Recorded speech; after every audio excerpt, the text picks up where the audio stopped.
Good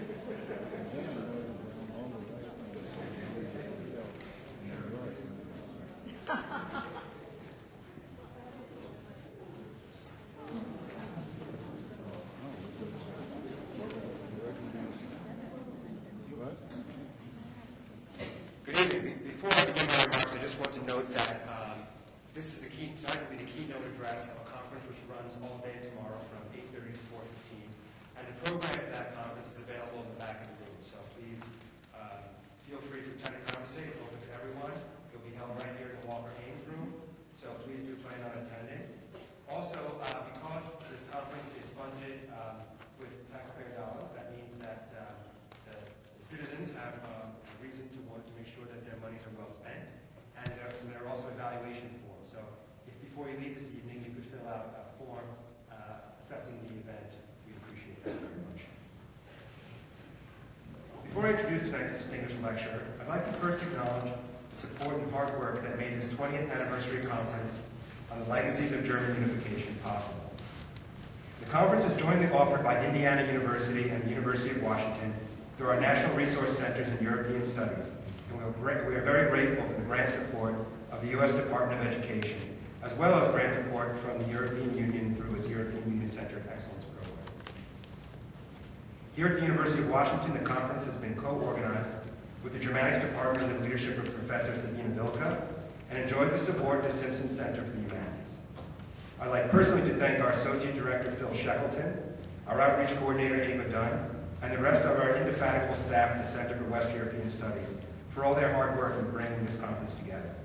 Finally, I'd like to thank all the participants in the conference, particularly those that have traveled so far to such a dark and rainy city to join us. And that is true of our keynote speaker as well. Indeed, it's a great honor to be able to introduce our distinguished lecturer this evening, Dr. Konrad Jarusch, Lursey Professor of European Civilization at the University of North Carolina at Chapel Hill. Professor Jarusch, born in Magdeburg, earned his doctorate in German history from the University of Wisconsin. He taught for 15 years at the University of Missouri before joining the history faculty as Lursey Professor at Chapel Hill in 1983. Professor Jarusch has performed extraordinary service to the historical profession and modern German studies on both sides of the Atlantic.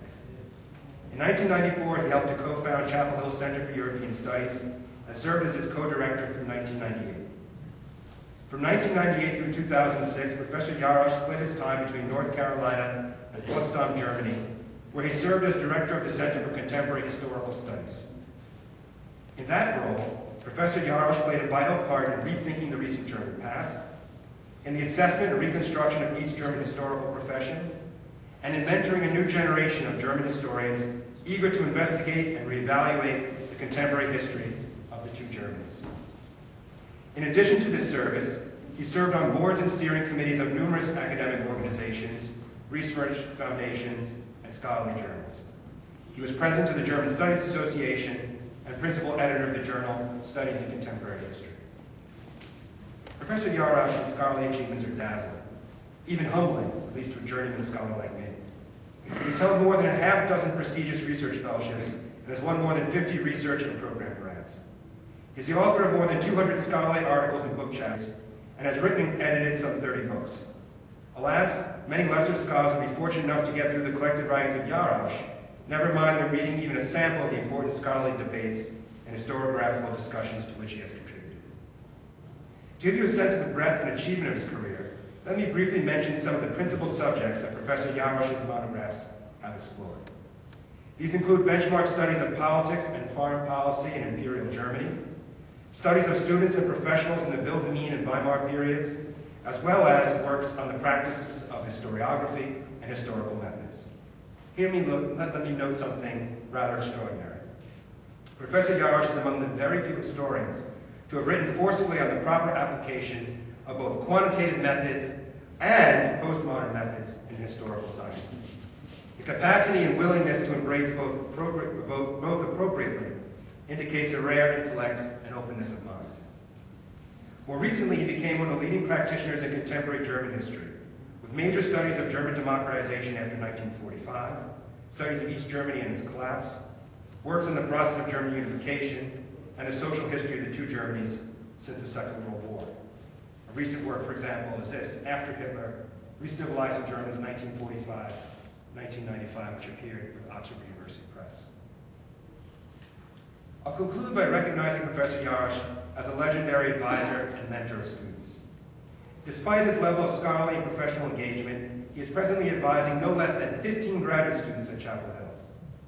Dozens of practicing historians have him to thank for their professional training and ongoing development. Although I ultimately found my vocation in sociology, I earned an MA in history under Professor Jarusch's direction. In 1992, it was he that urged me to get into the recently opened archives of the former East Germany. A course of action that eventually led to a dissertation and my recently published book on the social dynamics of communist collapse. Please join me in welcoming Professor Jarusch.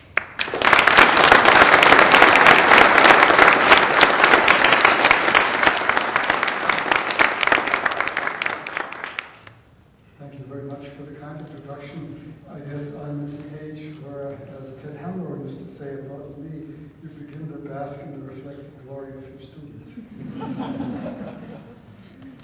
I'm pleased to be back in Seattle because it's such a fascinating city and one of the leading institutions of public higher education in this country. And I'm glad that you are also interested in German and European studies, that they have been revitalized in the last decade or so. That is something that you all ought to be proud of. Now tonight, I have prepared a PowerPoint which is quite out of character because I am not good at that. I can only justify my clumsy efforts in this direction by the fact that I wanted to show you pictures, because the images of 1989-90 are a very crucial part of the process. And if I had just talked about it in a kind of abstract fashion, you would be missing some of the gripping scenes that I hope I have for you. I have, of course, also an academic text in my briefcase, and if somebody would like to insist on my reading an article with footnotes, I could do that.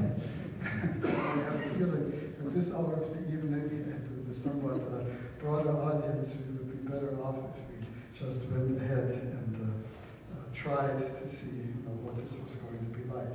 So, Germany, 1989, a new type of revolution.